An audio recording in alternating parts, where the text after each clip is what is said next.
علیہ السلام 3 دن سے روزے میں تھے، سحری نمک کے ساتھ، افطاری پانی کے ساتھ، اگلے دن پھر سحری نمک کے ساتھ، افطاری پانی کے ساتھ، تیسرے دن سحری پانی کے ساتھ، افطاری نمک کے ساتھ۔ 3 دن گزر گئے، گھر کی خادمہ نے سمجھا، نوکرانی نے، کہ شاید گھر میں کچھ کھانے کو نہیں تھا۔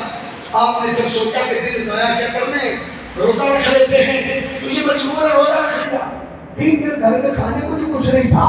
خادمہ کے ذہن میں یہ خیال آیا، وہ گھر گئی اور جا کر اپنی سونے کی چاندی کی ڈلیاں گھر پڑی تھی، وہ ڈلیاں اٹھا کے لے آئی، عرض کیا آقا حسن، آپ یہ سونے یا چاندی کی میری ڈلیاں بیچ کر اپنے یہ کھانے کا اہتمام کر لیں، مجھ سے آپ کی بھوک پیاس دیکھی نہیں جاتی، 3 دن سے آپ کے روزے میں ہیں کیونکہ گھر میں کھانے کو کچھ نہیں۔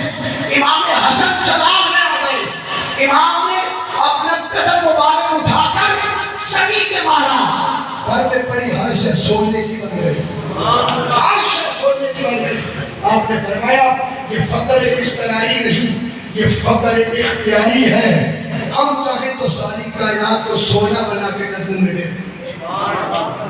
سجدہ تو نساء جنہ حضرت فاطمہ سلام اللہ علیہا، راوی امام حسن فرماتے میں 4 سال کا بچہ تھا، میں نے امی حضور کو دیکھا، انہوں نے عشاء کے بعد سر سجدے میں رکھا اور میں ساری رات دیکھتا رہا، فجر ہو گئی، میری امی جان کا ایک سجدہ بھی مکمل نہ ہوا۔ اذان کے وقت سلام پھیرا اور میری امی نے شکوہ کیا، مولا تیری اتنی چھوٹی چھوٹی راتیں ہیں کہ فاطمہ جی بھر کے سجدہ بھی نہیں کر سکتی۔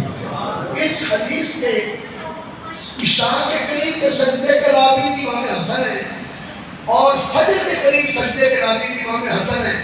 اگر امی سر سجدے میں رکھے ساری رات گزار رہی ہیں تو راوی 4 سال کا بچہ کب سویا تھا؟ وہ پہلا حصہ بھی دیکھ رہا تھا سجدے، آخری حصہ بھی سجدے کا دیکھ رہا۔ اچھا جس گھر میں بچوں کو ساری رات جاگنے کی عادت تھی، جنہوں نے گھر سے ساری رات سجدے کرنا سیکھا تھا، انہیں کربلا کے نیزوں اور بچیوں، بھالوں اور تلواروں اور خنجروں کے نیچے بھی سجدہ کرنے سے ڈر نہیں لگتا تھا۔ انہیں پریکٹس ہو گئی تھی سجدوں کی، انہیں عادت ہو گئی تھی عبادت کی، انہیں آہ سحر کی، آہ شب سے دبا سیام قیام رکوع سجود کی عادت ہو گئی تھی، انہیں تقوی و طہارت اپنانے کی عادت ہو گئی تھی۔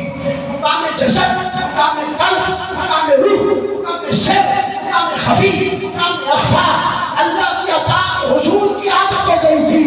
ارے جن میں ایک سجدے میں رات گزارتی ہو، ان کے باقی سجدوں کا عالم کیا ہو؟